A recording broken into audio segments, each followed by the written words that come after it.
Okay, now we're going to take a look at how to graph a basic sine function. We're going to begin with sine and cosine, and then we're going to go to cosecant and secant, because those are closely related to sine and cosine. And then we're going to look at tangent and cotangent. So you need to have some familiarity with the unit circle or with those values on the unit circle when you're doing this. And so keep that in mind. Here we go. These are both functions. So first we're going to begin with sine x. So this is the first one we're going to do. We're going to graph y is equal to the sine x. Okay, now there's more pieces to this, and there's phase shifts and vertical shifts and reflections. There's things like that that can go on. But today we're just looking at the basic graph. What the components that we have going on with this is y is equal to a sine of bx. So right here in this particular function, a is called the amplitude. A is the amplitude, and technically it's the absolute value of a, because sometimes that can be negative. But in this case, a is 1 for us. Okay. B is the number that we find in front of the x, and so right here I don't see 1, which also indicates that it's 1. So B is 1. Let's take note of that, because that will become important as we get into the graphing. So what we do right here is we say y is 1 sine of 1x, and so we begin by, what I'm going to do to get us started on this, and as we get into it, we will not be point plotting, but just to get a feel for what's going on, we're going to do some point plotting. I'm going to put some values in for x, and we're going to try to see what the y values are, and we're going to place those on our graph. So right here, we need to know a few things. Sine and cosine and secant and cosecant and tangent and cotangent are all periodic functions, meaning that their pattern repeats after one period is repeated. So for sine and cosine, this is 0, this is pi over 2, this is 3 pi over 2, 2 pi. The period for sine and cosine is 1 cycle around the unit circle. It will look different, and then once it gets to here, it will repeat its pattern. It will repeat its pattern. It will repeat its pattern over and over again. So the period for both of these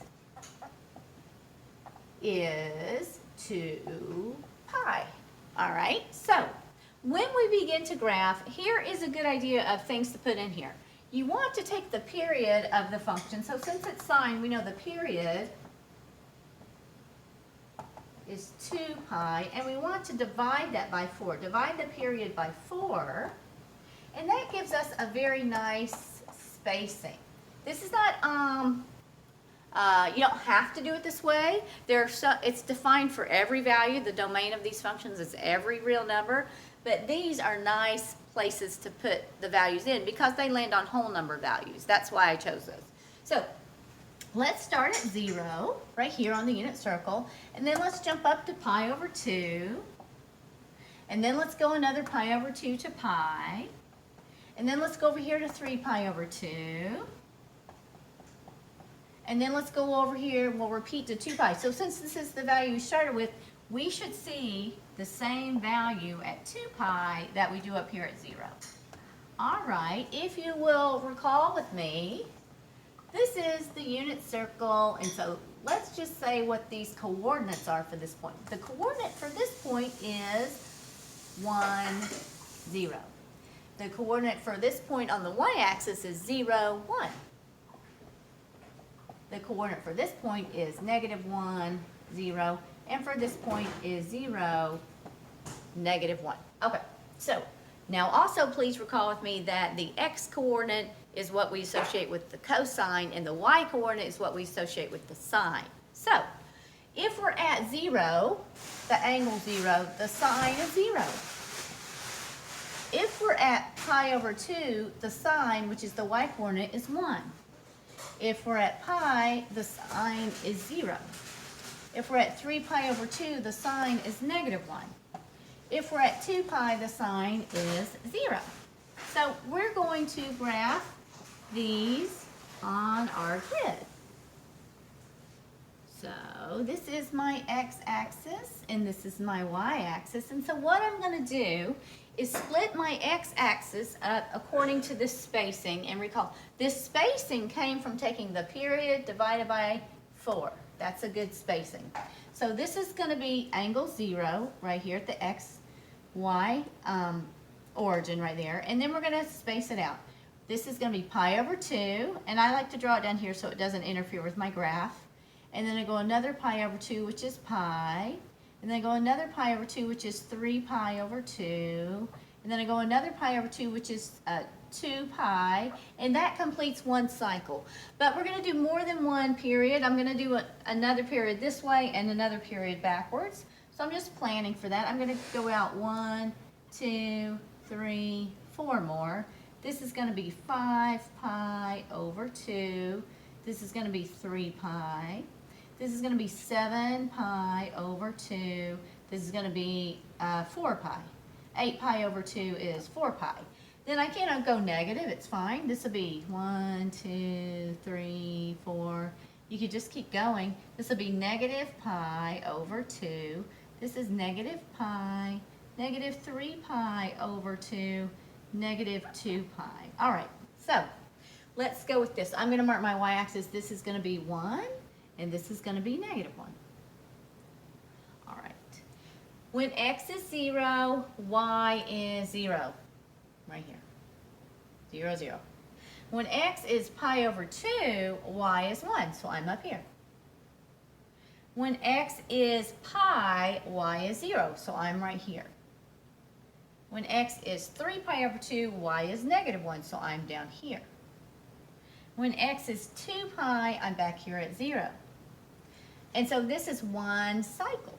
So let me just connect the dots, connect them in a smooth fashion. So this is going to go up, and then it's going to go down, and then it's going to go up. That is a sine wave. That's a sine wave. It's got its highest point, the y value that it achieves is 1, and the lowest is negative 1. It only looks a little bit not symmetric because I'm not good at drawing it, but that's a sine wave. So I can go on. I don't have to calculate anymore. I know this pattern will repeat. This is how it repeats. It starts in the middle, and then at the next one it goes high. The next one it goes middle, and then the next one it goes low, and then the next one it goes middle. So it goes like this. It will repeat. Okay. What if I go backwards? That's fine. It's going to repeat backwards. So it's going to go low, middle, high, middle. Oh, and I went this extra point. This is that low? Let me see if that's right. I think I missed something up here. It's going to be middle, and then it's going to go low, middle, high. What did I miss up here? Oh, this is 3 pi over 2. This looks funny. This one is negative pi over 2. This is negative 3 pi over 2. This is negative 2 pi. And I want an extra dot here. So this is negative, what is that going to be? Negative 5 pi over 2. That's what that's going to be. Okay, so this is going to go low, middle, high, middle, low. All right. So I went an extra one beyond the period. That's fine. So it will just go on and on. It's going to repeat. This doesn't stop here. It goes on forever, forever. Okay. So if they ask you to graph one period, this would be one period. This would be 2 periods. This would be from here, from negative pi over 2 to 4 pi is 3 complete periods of the sine wave.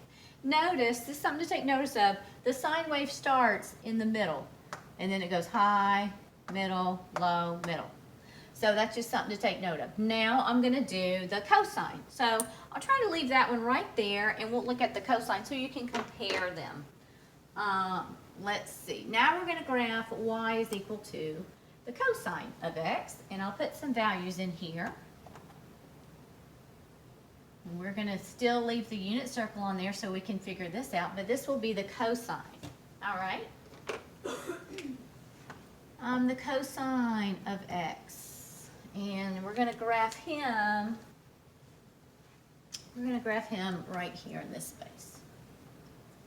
So, let's see, right here.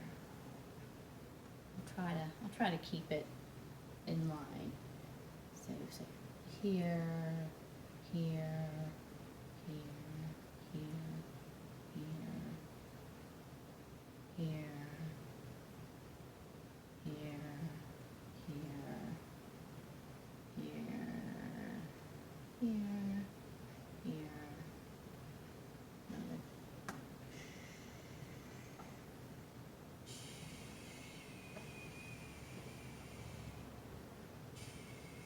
All right, and then if we want to go out another, okay. So this is going to be our grid. We're going to mark it up.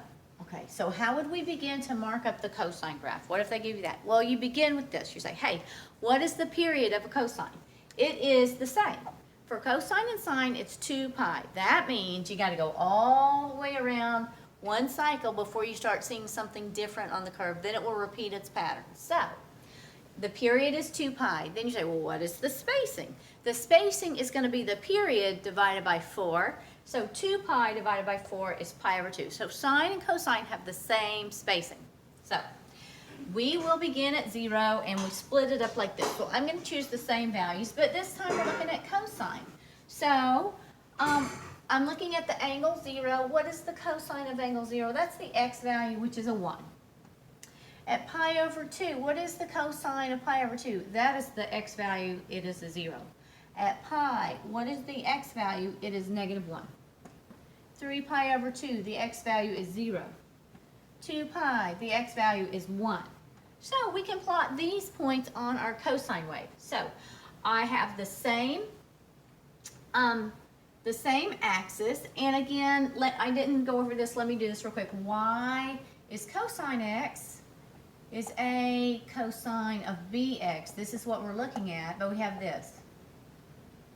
That means that A, the amplitude is still 1, so that's why I'm going up 1 and down 1, okay? And then B is in front of the x, so the period is 2 pi over B. In general, the period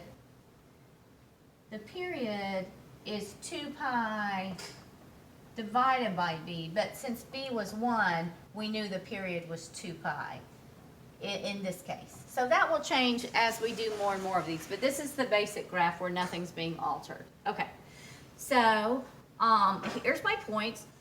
When I'm at 0, the cosine is 1, so I'm up here, 0, 1. And then when I'm at, this is pi over 2, right here, pi over 2, this is pi, this is 3 pi over 2, this is 2 pi, 5 pi over 2, 3 pi, 7 pi over 2, and 4 pi. I'm going out 2 periods this way, and then I'll go another period back. Negative pi over 2, negative pi, negative 3 pi over 2, negative 2 pi, negative 5 pi over 2 are the same units. Okay, so at 0, I'm at 1. At pi over 2, I'm at 0. At pi, I'm at negative 1. At 3 pi over 2, I'm at 0. At 2 pi, I'm up at 1. So these are the points that I get on my curve according to my point plotting. Okay. So now we just connect it with a smooth, continuous curve. So this will look like this. This is what the cosine wave looks like when you start at 0. Notice that it looks an awful lot like the sine wave. In fact, it is the sine wave, but if we shifted it. If we took this and we shifted it, we didn't start here, but we shifted it and we started here. See, from here to here is the cosine wave. So they are the same curve with like a phase shift or a horizontal shift. So just take note of that. We would continue the pattern. It starts high, then it goes middle, low, middle, high. If we were going to go backwards, it's going to go middle, then it go low, middle, high, middle, low. This is what this one will look like.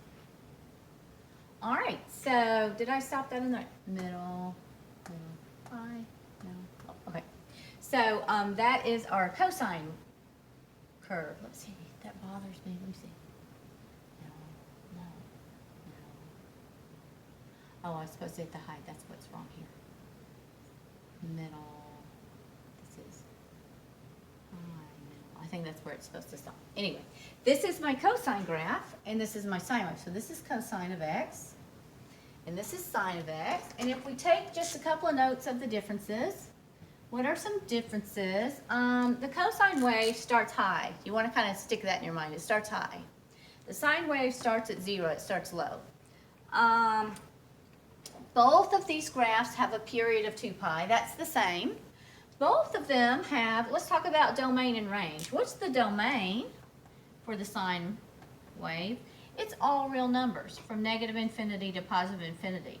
So these are not the only things I could put in there. I could put any real number I wanted to, but these are the ones that are easy to calculate. That's why I chose those. The range, the lowest value it will achieve is -1, and the highest one is 1, and that's because the amplitude was 1. We'll see later that when the amplitude is another number like 4 or 6 or something, that's how high and low it will toggle between. But today we're just looking at the basic graph. How about cosine? Its amplitude is also 1, and so its range, the range, it goes from -1 to +1. How about the domain? We can put any real number we want to in there, okay? And they both have a period of 2 pi. So that is sine and cosine. Now we're going to look at secant and cosecant because those are very, very much related to sine and cosine. So here comes those.